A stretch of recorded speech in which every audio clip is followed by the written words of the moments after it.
नमस्कार. आज आपण मुगाच्या मोडाचा सांबारा बनवूया. काय काय ठिकाणी सांबारा बोलतात, काय काय ठिकाणी निस्त्याक बोलतात, काय काय ठिकाणी आमटी बोलतात. तर त्या पद्धतीने आपण बनवूया. मालवणी पद्धतीत बनवूया. त्याच्यासाठी मी वाटप काढून घेतलं आहे. अर्धा वाटी खोबरं आणि कांदा, धणे, 2 मिरी असं घालून वाटप काढून घेतले. ते मिक्सरला लावून घेणार आहे. आणि हे मुगाचं सांबार असतं ना, ते छान होतं. म्हणजे थोडेसे चवीला तुरट असतात. मूग पण खूप पौष्टिक असतात. नेहमी डॉक्टरकडे गेलं की मोड आलेले मूग खा किंवा चणे मोड आलेले खा असं सांगतात. आणि आमटी सगळ्यांनाच नाही आवडत, कारण थोडीशी अशी तुरच असते म्हणून. पण ती खरं तर एक प्रकारे चवीला खूप छान लागते. तर आज आपण बनवूया.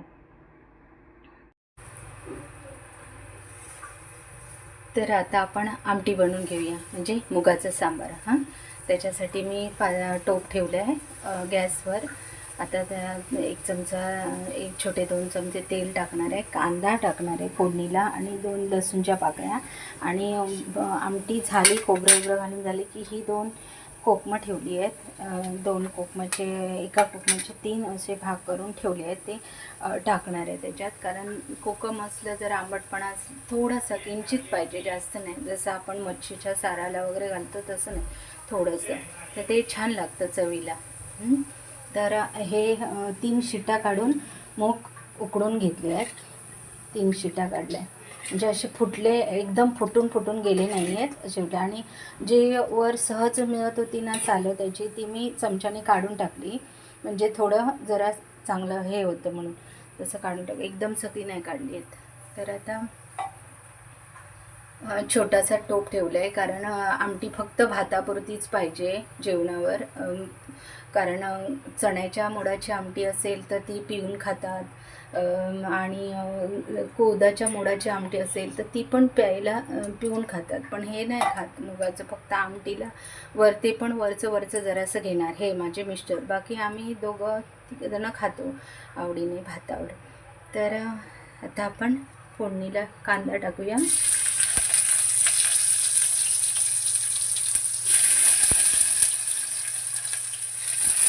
तेल ना मी एकदम थोडंसं वापरते, कारण तेल मला तर डॉक्टर बोलले की बिलकुल खायचंच नाही आहे म्हणून. आणि जास्त तेल आमच्याकडे नाही आवडत तेवढं. फार तर आम्हाला 2-2.5 लिटर, म्हणजे 2-3 लिटर फार लागतं, जास्त नाही लागत तेल. जास्त आम्ही असं नाश्त्यासाठी सुद्धा पोहे, इडली, कुठे आंबोळी असे करतो, म्हणजे बॉईल केलेले पदार्थ, असं नाही, तेलकट जास्त नाही खात. आणि आता गरमी एवढी वाढली आहे ना मुंबईमध्ये, भयंकर गरमी वाढली आहे, त्यामुळे तेलकट वगैरे नको वाटतं.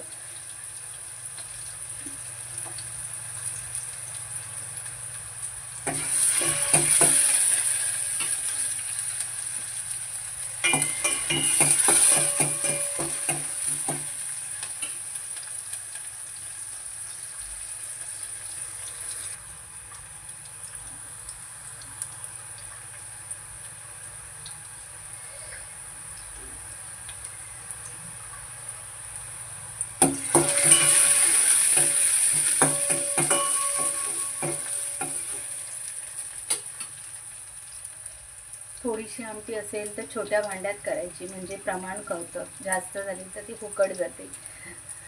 आता सगळ्याचं प्रमाण किंवा गॅस पण जपून वापरावा लागतो. सगळ्याचा तुटवडा आहे, गॅसचा, पेट्रोलचा, सगळ्याचा.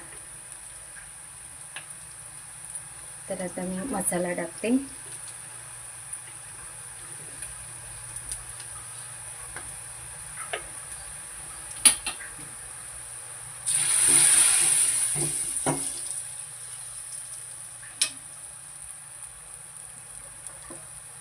मूग टाकते उकळून घेतलेली.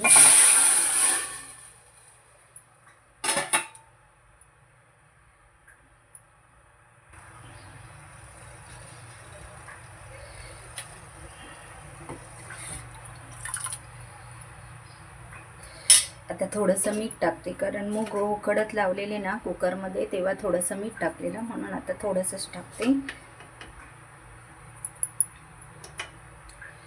चांगले शिजले ना मूग, येऊन चांगला कड आला, मस्त शिजले की नंतर मग वाटप केलं आहे ते टाकणार. मोड आलेल्या कडधान्याची आमटी ना छान लागते, चविष्ट लागते. चण्याची तर खूपच छान लागते. माझ्या घरवाल्यांना चण्याच्या मोडाची आमटी खूप आवडते, ते पिऊन खातात. मग ती जास्त करावी लागते, मोठ्या टोपात जराशी करते साधारण.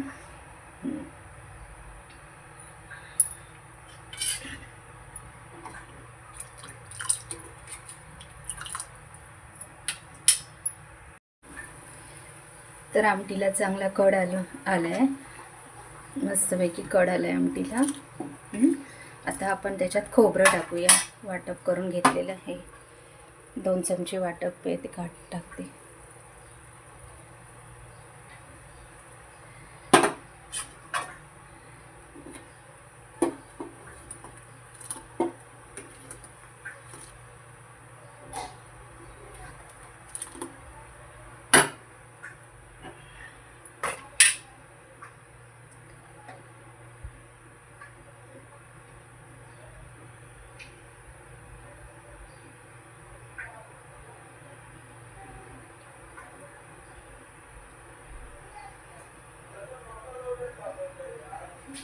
ही मी 2 वेळची आमटी केली आहे, म्हणजे आता सकाळी भातावर आणि रात्रीच्या वेळेला भातावर.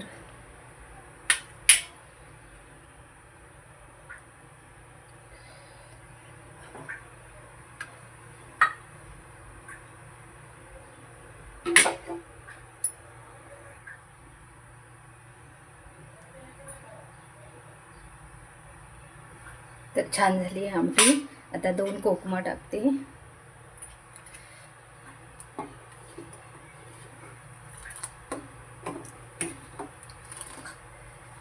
अशा प्रकारे मुगाच्या मोडाचा सांबारा बनवला आहे. तर तुम्हाला आजचा हा मुगाच्या मोडाचा सांबारा कसं वाटलं बघत असाल. ज्या लोकांनी सबस्क्राईब केलं आणि जी लोक बघतात त्यांना कळेल. तर लाईकमध्ये सांगा आणि लाईक करा आणि कमेंट्समध्ये सांगा. आणि असेच माझे व्हिडिओ छोटे छोटे पाहत राहा आणि मित्रमैत्रिणींना शेअर करा. थँक्यू.